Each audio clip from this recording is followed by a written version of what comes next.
عبدالستار ایدھی مرحوم سے ایک انٹرویو میں پوچھا گیا، آپ نے ہزاروں لاوارث لاشیں دفنائیں، کبھی کسی کی لاش کی بگڑی حالت یا اس پر تشدد دیکھ کر رونا آیا؟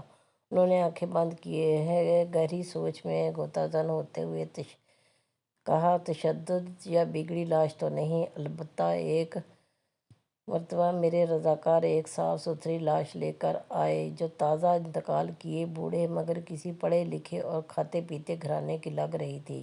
اس کے سفید چاندی جیسے بالوں میں تیل لگا ہوا تھا اور سلیقے سے کنگھی کی ہوئی تھی۔ دھوبی کے دھلے ہوئے کپڑے، کلف لگے کپڑے، سوٹ میں اس کی شخصیت بڑی باوقار لگ رہی تھی، مگر تھی وہ اب صرف ایک لاش۔ ایدھی صاحب پھر کچھ سوچتے ہوئے ہوئے ہمارے پاس روزانہ کئی لاشیں لائی جاتی ہیں، مگر ایسی لاش جو اپنے نقش چھوڑ جائے کم ہی آتی ہے۔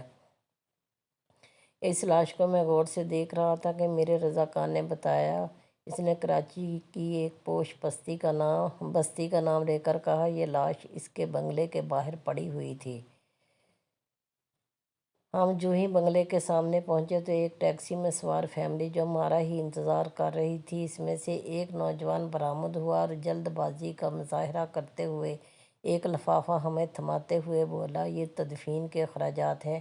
پھر وہ خود ہی بڑبڑایا، یہ میرے والد صاحب ہیں، ان کا خیال رکھنا، اچھی طرح غسل دے کر تدفین کر دینا۔ اتنے میں ٹیکسی سے آواز آئی، تمہاری تقریر میں فلائٹ نکل جائے گی۔ یہ سنتے ہی نوجوان پلٹا اور مزید کوئی بات کیے ٹیکسی میں سوار ہو گیا۔ ٹیکسی فراٹے بھرتی ہوئی آنکھوں سے اوجھل ہو گئی۔ ایدھی صاحب بولے، اس لاش کے متعلق جان کر مجھے بہت دکھ ہوا اور میں ایک بار پھر اس بدقسمت شخص کی جانب دیکھنے لگا تو مجھے ایسا لگا جیسے وہ بازو کیے مجھے درخواست کر رہا ہو کہ ایدھی صاحب، ساری لاوارث لاشوں کے وارث آپ ہی ہوتے ہیں، مجھے بدقسمت کے وارث بھی آپ بن جائیں۔